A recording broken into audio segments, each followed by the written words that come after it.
নমস্কার বন্ধুরা, আমার চ্যানেলে সবাইকে স্বাগত। আজকে নিয়ে চলে এসেছি মাশরুমের সম্পূর্ণ নিরামিষ একটি পদ, যেটা আপনারা ভাত, রুটি দুই দিয়েই খেতে পারেন। এখানে আমি বাটন মাশরুমটি ব্যবহার করেছি। প্রথমেই মাশরুমের ওপরে থাকা এই পাতলা আস্তরণটিকে আমি ছাড়িয়ে নেব। তারপর মাশরুমগুলোকে পাতলা পাতলা করে কেটে নিয়েছি।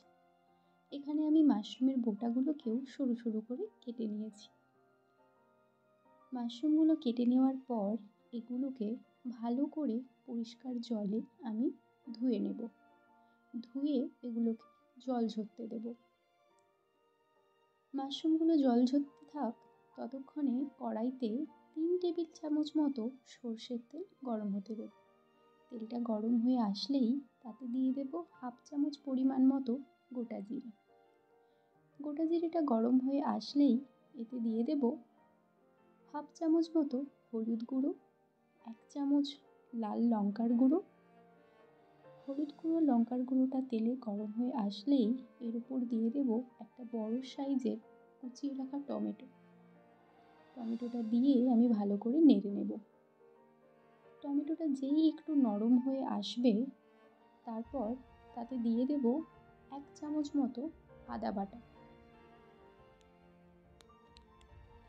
আদা বাটাটা দিয়ে তারপর একটু ভালো করে নাড়িয়ে চাড়িয়ে কষিয়ে নেব, যাতে আদার গন্ধটা চলে যায়।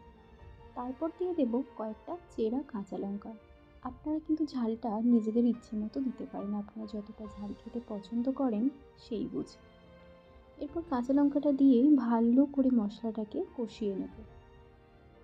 মশলাটা কিছুটা কষে যাওয়ার পর যখন তেল বেরিয়ে আসবে, তখন সেই মুহূর্তে দিয়ে দেব ধুয়ে রাখা জল ঝরিয়ে মাশরুমটা দিয়ে কিছুক্ষণ ভালো করে নাড়াচাড়া করে নেব, যাতে মাশরুমটার গায়ে মশলাটা ভালোভাবে লেগে যায়। মশলাটাকে ভালোভাবে মিশিয়ে নেওয়ার পর এতে দিয়ে দেব পরিমাণ মতো লবণ। লবণটা দেওয়ার পরই এটাকে একটু ভালোভাবে আবার মিশিয়ে নিতে হবে। তারপর এটি নাড়তে নাড়তে যখনই জল ছেড়ে আসবে, তখন এতে দিয়ে দেব বেটে রাখা কাজু ও পোস্ত বাটা। পোস্ত বাটাটা দিয়ে এটি আবারও ভালোভাবে মিশিয়ে নিতে হবে। মাশরুম থেকে জল বেরিয়ে আসলে এটিকে প্রায় 10 মিনিট মতো ঢাকা দিয়ে লো ফ্লেমে সেদ্ধ হতে দেব। 10 মিনিট পর ঢাকাটি খুলে দেখতে হবে মাশরুমটি সেদ্ধ হয়েছে কিনা। আপনারা চাইলে একটু ঝোলঝোলও রাখতে পারেন, আবার একটু শুকনো করেও আঁচ বাড়িয়ে একটু শুকনো করে নিতে পারেন। তারপর আমি দিয়ে দিয়েছি 1/2 চামচ মতো চিনি। তারপর আমি আজকে এটিকে শুকনোই রেখেছি। কিছুক্ষণ নাড়াচাড়া করার পর জলটা যখন শুকিয়ে আসবে, তখন এটি তুলে প্লেটে গরম গরম পরিবেশন করুন। ভাত অথবা রুটি যেটাই বলুন, জমে যাবে। যদি ভালো লাগে তাহলে অবশ্যই চ্যানেলটা লাইক, শেয়ার এবং সাবস্ক্রাইব করে দেবেন। পাশে থাকবেন। সবাইকে অনেক ধন্যবাদ।